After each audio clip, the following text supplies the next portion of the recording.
All right, I want to explain big O notation and time complexity for people studying computer science, software engineering. Sometimes this can be confusing. So, what is big O notation and why do we use it? Big O notation is a way to explain how fast a program runs or how fast an algorithm runs. And you might think to yourself, well, why don't you just say it runs in 5 minutes, 10 minutes, things like that?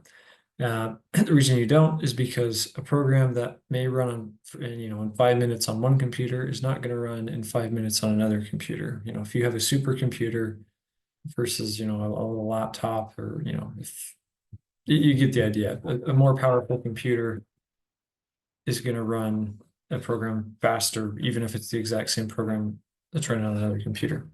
So we don't use that. That's why we use big O notation. Big O notation, instead of time in seconds, minutes, things like that, it thinks in terms of just how many units of time, how many things does my program need to do before the program, is over. And if you've studied big O notation at all, you've probably heard big O of n, or big O of n squared. These are all just different variations of big O of n. N in this case is the size of your data. So if you have an array of 10 things, 10 indexes, um, and you need to do some sort of computing with that array, and your size of n is 10 because you have 10 pieces of data. That's how you can think of that. So if you had I'm just going to walk through the common big O notations you'll probably hear about. The first one is just constant time. That's big O of 1. And we call it constant time because this is a constant time, meaning it doesn't matter how big the data is, it's still going to run at the same speed. If you have 1 billion items in your data set, or if you have one, the program will still run at the exact same speed, or that's what we consider constant time. Constant time operations in programming would be things like if you have a stack or a queue, if you're pushing or popping onto that, that's considered constant time because, well, assuming your stack and queue is designed efficiently. So typically, one efficient way to design a stack or queue is a linked list. So if you were to push something onto your stack with a linked list, all you do is you just add a new node to the end of your linked list, and that's it. You don't have to go through the other elements in the list to do that. You just push it on. Yeah. So anyways, and popping is the same. Popping is the same thing in a stack. You just get the very last item in your linked list and return it basically, and remove it. So that's constant time. So moving up from constant time to the next common one you'll hear about is linear time. That means for the size of your n, or the size of your data, is reflective of how, or sorry, that's not a very good way to. However big your n is how long it's going to take your program to run. If you have n items, it's going to take n units of time to run. So, if you have 500 items in an array, it takes 500 units of time to run. An example of this would be like if you had, going back to the array of 10, if you wanted to find out if there's a certain number in this array, so like say I want to know if the number 2 appears in this array, and you write a program that does this by starting at the first element of the array and saying, hey, is this 2? No, it's not. Move to the next element. Is this 2? No, it's not. And you just keep doing that until you find, either you get to the end of the array and you return false, say, hey, 2's not in here, or you find 2. Now it's important to note here, when we think of big O notation, we think of the worst case scenario, meaning what's the worst possible scenario that this program could run into. And in this case, the worst case scenario for checking if a number exists in an array is if the number does not exist in the array, because with the program we just described, you're still going to check every single element in the array. So if you have 10 items, you're going to check every single one of those 10. So it's going to take 10 units of time no matter what. In like the best case scenario, 2, if you're searching for the number 2 at least, that's if the number 2 is at index 0, it takes constant time. But we don't think of that program as constant time because we worry about the worst case scenario for that program. So I hope that makes sense. So, and just a visual of why they call it big O of n, or it's also called linear time. Big O of n or linear time complexity are one and the same.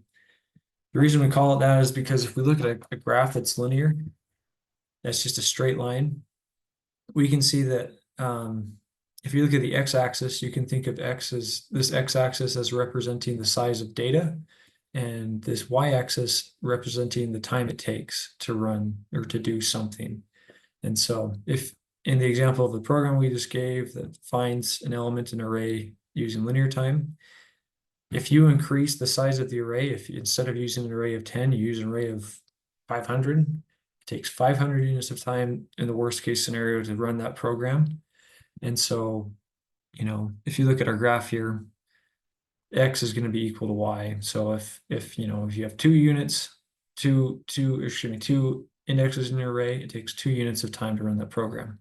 So that's why they call it linear. So linear is not amazing for big data because, as you can see, it can get pretty long. If you have a million items in your n, or a million pieces of data, you can think of it as an array of a million indexes. It takes a million units of time to run, which is not super ideal. So what do we like better than that?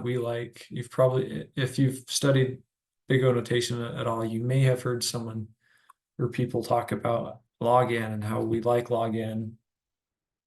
The log n, the reason we like it, if you look at the graph with the same example as before, with x representing n, and the size of your data, and y representing the time it takes to run. As you can see, if we have a really, really big data set, there's not really a big difference in time if we have 60 items in our data versus 40, right? It's very similar. It is going up. It does take a little bit longer to run something that's 60 rather than 40, but I mean, it's pretty unnoticeable. If you look at what the y value, at 40, it's 1.654, at 60, it's 1.7. So it's very slowly increasing our time. So that's why we like it. So if you've ever heard of a really classic example of O log n is a merge sort algorithm.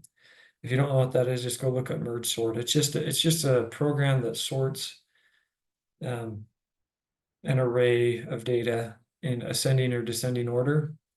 And instead of going, checking each index at a time, it splits it splits the array in half over and over and over and over again.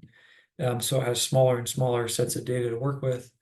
And so that's O(n) time. So just to review real quick, linear, some giveaways that your program or algorithm might be linear time is if you're using a for loop to iterate over an array. Some indicators that you may have a log n type time complexity for a program you're writing is if you're constantly splitting the data in half. So like, you're working with trees or merge sort type algorithms. And then the next one that you hear about is O(n) squared, which is worse than linear and worse than logarithmic. And then you can see that by the graph, just because if your n increases a little bit, the time increases quite a bit. Some O(n) square type algorithms or problems would be, you can look at, there's instead of using merge sort, you can use a bubble sort algorithm. This would be one where like it starts at the very first index of the array, and it's going to check if the next index, so if you're at index 0, it's going to check index 1 and see if index 1 is bigger than index 0. And if it is, it's going to swap them, or depending if you want ascending or descending order. But it does that, and so it will just swap indexes one at a time, the neighbors right next to each other. And the reason this isn't linear is because when you get to the end of the array, you're only swapping one at a time. So you may not be done yet. The biggest element may not be at the furthest end of the array, and the smallest element might not be or the smallest item might not be at the other opposite end of the array. So you're gonna have to do that again and again, and it works, but it takes log and square time because you're looping over and over and over multiple times in the worst case scenario. And then the worst case is exponential. It's just the graph is it just looks like a log in graph, but flipped the other way. And that's, as you can see, it's really bad. As n gets just a little bit bigger, your time shoots up drastically. So we don't like these. An example of like an exponential algorithm or program would be like if you're using if the Fibonacci sequence and you're using recursion to do the Fibonacci sequence, but you're not using memorization. If you're just yeah, if you haven't heard of the Fibonacci sequence or these examples I'm saying, I'm sorry, just go look them up and you'll see what I mean. Um, but this would be like you're using recursion, but you're doing you're not saving values you've already computed. And so you're computing, you may have to compute really, really big values over and over and over and over and over again. And that takes a long time to do. So anyways, that's basically what I got.